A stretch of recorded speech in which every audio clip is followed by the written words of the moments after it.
सुप्रियाज किचनमध्ये तुम्हा सर्वांचं पुन्हा एकदा मनापासून स्वागत आहे। आज मी तुम्हाला दाखवणार आहे अगदी साधी सोपी पण पौष्टिक अशी मुळ्याची भाजी। ही बघा, मी भाजी स्वच्छ निवडून धुवून ठेवलेली आहे। आता आपल्याला ही चिरून घ्यायची आहे बारीक। कांदा, लसूण हे सुद्धा चिरून घ्यायचं आहे, लसूण सोलून ठेचून घ्यायची। आणि इथे मी मुगाची डाळ घेतलेली आहे यामध्ये घालायला। तुम्ही ऑप्शनल आहे, तुम्हाला नको असेल तर नाही घातली तरी चालेल। दुसरी कुठली डाळ आवडत असेल तर ती सुद्धा घातली तरी चालेल। चण्याची डाळ पण आपण यात घालू शकतो। ही थोडा वेळ तासभर भिजत घातली आहे म्हणजे शिजायला मदत होते लवकर। हे बघा, आपली सगळी तयारी झालेली आहे। कांदा, मिरची बारीक चिरून घेतली आहे, लसूण ठेचून घेतलाय सोलून, भाजी व्यवस्थित धुवून चिरून घेतलेली आहे। ही डाळ पण आता चांगली भिजलेली आहे। याच्याऐवजी तुम्ही चण्याची डाळ सुद्धा घेऊ शकता, पण ती सुद्धा 1 तास आधी भिजत घालायची म्हणजे पालेभाजी लवकर शिजते। त्यामुळे डाळ आधी भिजत घातलेली असली की लवकर शिजते। आता आपण गॅसकडे वळूया।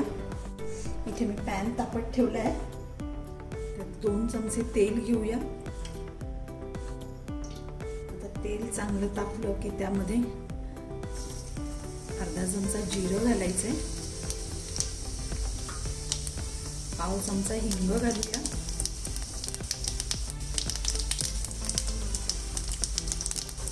जिरं चांगलं कडकडायला लागले यात घालायचे ठेचलेली लसूण,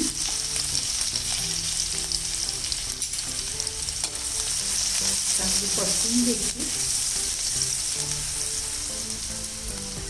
आता यामध्ये मिरची घालूया। मिरचीच्या ऐवजी तुम्हाला लाल तिखट हवं असलं तर तेही चालेल घातलं तरी। यामध्ये आपण हा बारीक चिरलेला कांदा घालायचा आहे। कांदा थोडासा जास्त घ्यायचा नेहमीपेक्षा। कांदा जर मऊ होईपर्यंत परतायचा आहे व्यवस्थित। कांदा चांगला परतून झालेला आहे, त्यामध्ये आपण पाव चमचा हळद घालूया। आता हे सुद्धा व्यवस्थित परतून घ्यायचंय। आता यामध्ये आपण ही मुगाची डाळ घालायची।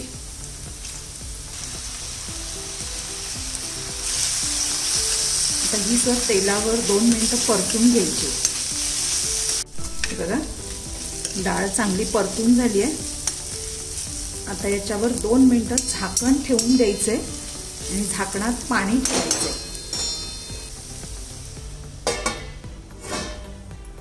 थोडंसं पाणी ठेवूया झाकणामध्ये म्हणजे खाली लागणार नाही भाजी। 2 मिनिटं झालेली आहे, पण झाकण काढून बघूया। आता यामध्ये आपण शिजलेली भाजी घालायची आहे।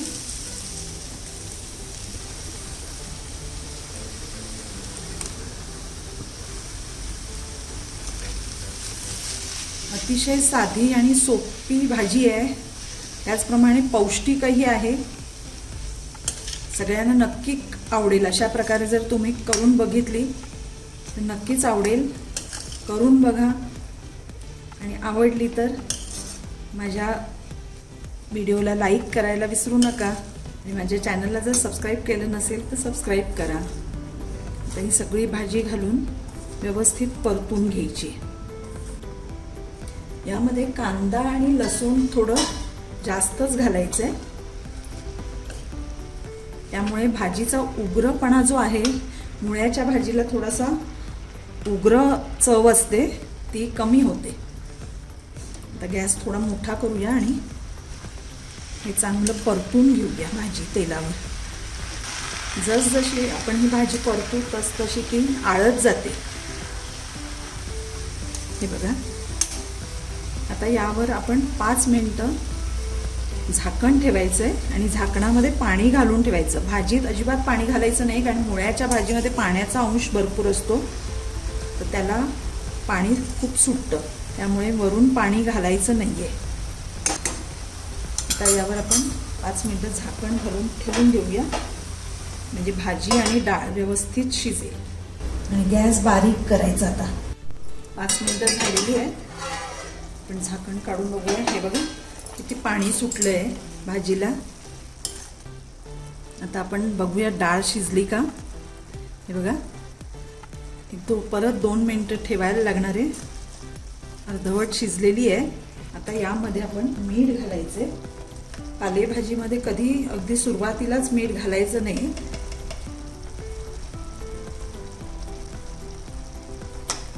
कारण ही भाजी नंतर आळते, त्यामुळे मग मीठ जास्त होऊ शकतं. परत एकदा 2 मिनिटं ठेवून देऊया.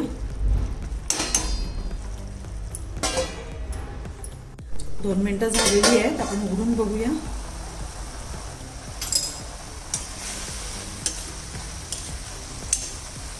हे बघा, आपली डाळ पण छान शिजलेली आहे. हे बघा, आणि मीठ सुद्धा व्यवस्थित भाजीला लागलेलं आहे. आता हे थोडंसं पाणी आहे. यामध्ये आपण ओलं खोबरं घालायचं आहे. हे ऑप्शनल आहे. तुम्हाला आवडत नसेल तर नाही घातलं तरीही चालेल. आता व्यवस्थित ढवळून घेऊया. चांगली उकळी काढायची आहे भाजीला. आता झाकण ठेवायचं नाही. 2 मिनिटं असंच भाजी परतून घ्यायची. अगदी 7 ते 8 मिनिटात भाजी तयार होते आपली. फक्त डाळ आधी भिजत घातलेली असली पाहिजे, तरच ती लगेच शिजते. आणि त्यातल्या त्यात मुगाची डाळ ही लवकर शिजते. त्यामुळे शक्यतो मुगाची डाळ घालायची आणि त्याची चवही छान येते. भाजी मिळून येते, अशी पाणी पाणी होत नाही. बघा, आपली भाजी चांगली सुकलेली आहे. आता गॅस बंद करूया. आणि गरम गरम चपाती, फुलके, भाकरी सोबत सर्व करायची. अतिशय सुंदर लागते. अतिशय टेस्टी भाजी आहे. तुम्ही नक्की करून बघा. आणि आवडली तर माझ्या व्हिडिओला लाईक करा, शेअर करा आणि माझ्या चॅनलला सबस्क्राईब करा. थँक्यू. गॅस बंद करूया.